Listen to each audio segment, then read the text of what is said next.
welcome to Steeped in Ink and Parchment. I wanted to do a video today about my bookshelf and give you a bookshelf tour.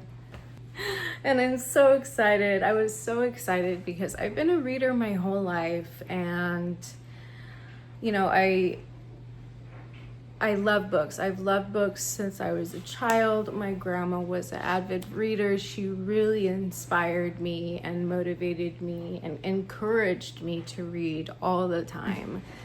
There's a lot of TBRs going on. I have a lot to catch up on. Books that I have kept since high school that I haven't read. So let's get going on my bookshelf tour. This is the current shelf. I just bought the Throne of Glass series because I decided to read it. Finished Avatar, in the middle of Caraval. These are my children's books right here. Bookshelf, Narnia, Anne of Green Gables, Little House on the Prairie, my absolute childhood favorites. Over here we have my antique books. Some of these were passed down from my mother, like the McGuffrey readers here were used in school by my great-great-grandmother. We also have over here some other ones from my family, and then these ones I have amassed in the past year. Well, actually, I had decided even for aesthetic I wanted old books in my house, so for the past 4 years now I was able to collect these. And Piers Anthony, Magic of Xanth. If you don't know about it, put it on your radar because it is the fantasy novel that you should be reading next. This is some local authors, some fantasy, lit fic. These are some classics, and then I have my horror section over here. This is the kind of the like autobiographies, memoirs, informational stuff. I like a good reference book. And then I have over here some ARC readers and some TBRs that couldn't fit anywhere else. My ARC readers I got from some beautiful people that are authors.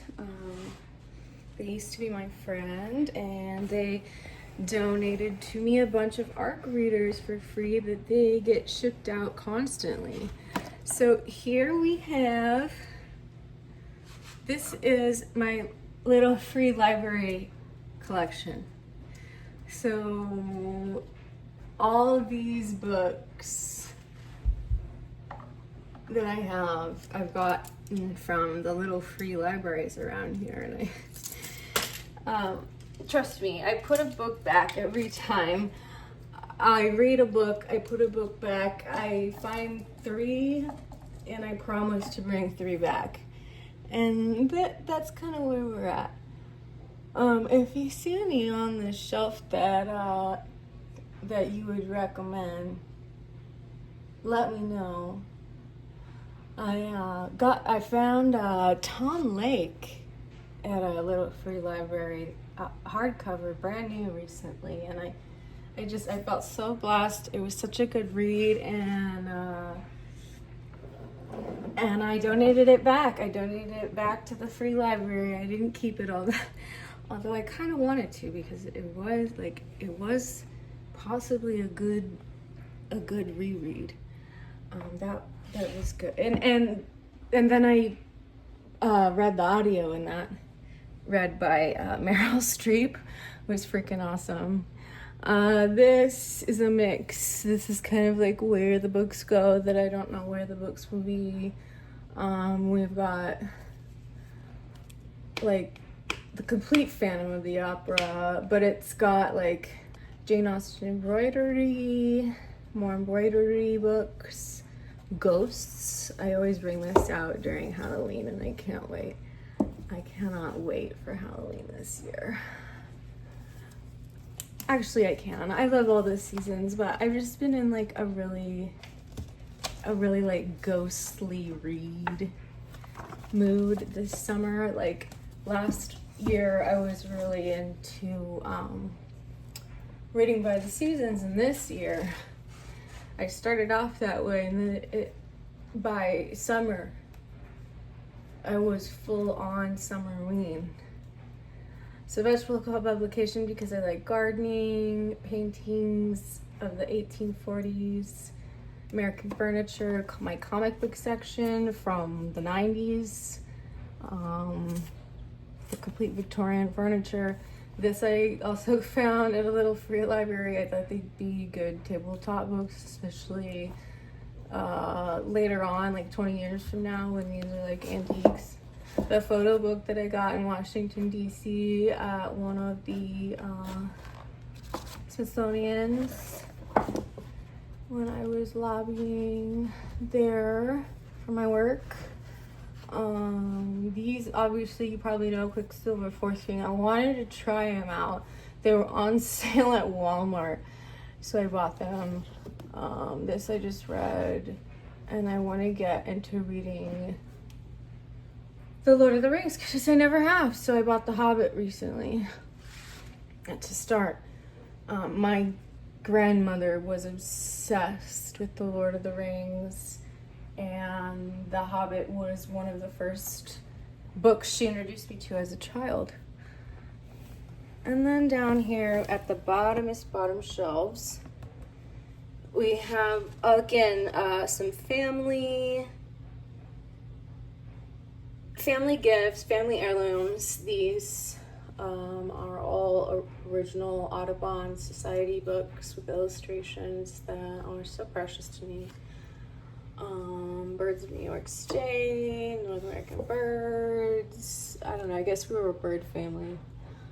200 years of history. This is like some old encyclopedia, but I got in my old home that was left behind there, and I love the photos, and I loved it comes in the bookcase and everything.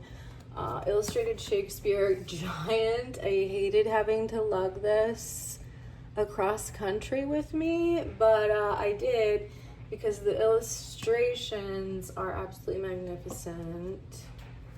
What is this?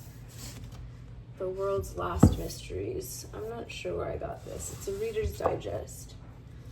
And this one, what is this one? The Lives of the Painters.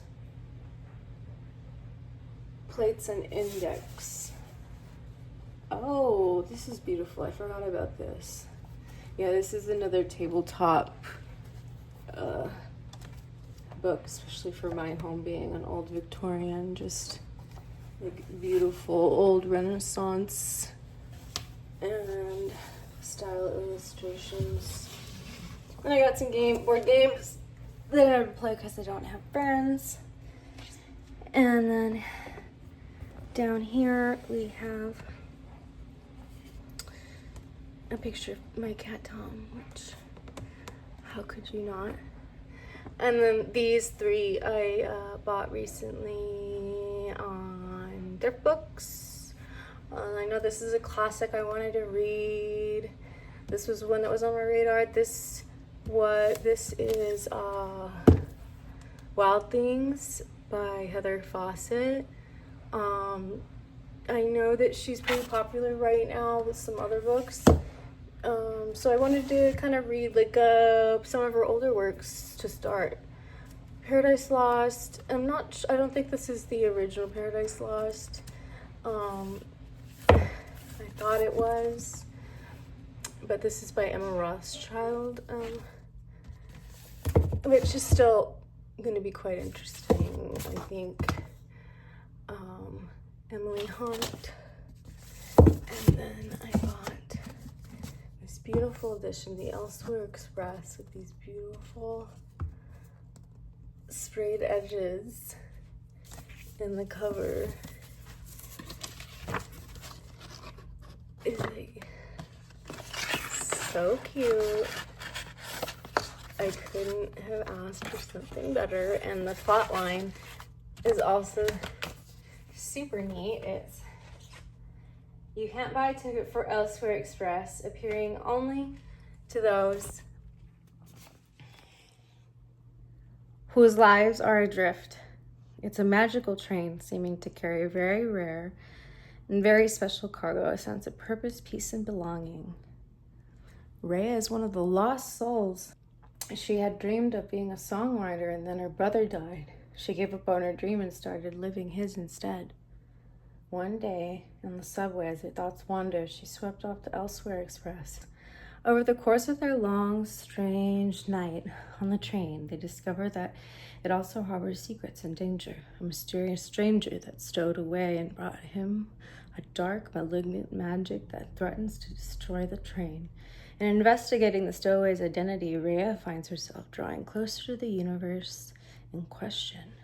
What is her life's true purpose? And is it a destination to Elsewhere Express?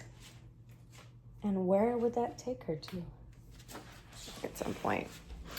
But anyways, thank you for watching. I hope this was enjoyable for you and inspired you to find some new books to read, or organize your shelf, or see what books you've read and what books you want to read for the next few months of this year and possibly in the next year. I definitely have way too many I want to read. I'm not doing very good on my current. I have like a little reading journal with my current. At the beginning of the year, I wrote a page full of TBR reads that I wanted, and I think I've checked off maybe 4 of 10. And it's not a pressure thing. I love doing it. I love writing in my reading journal. If that's something you're interested in, I can also maybe do a flip through. Give me a like, guys, if you made it this far. Thank you. Write in the comments below. I love books. And like, subscribe, turn on subscription notifications. I want to be posting at least once a week and sharing all my bookish, stationery, and cozy cottage Victorian vibes in this house with you. So yeah, thanks again. I'll see you soon. Bye, guys.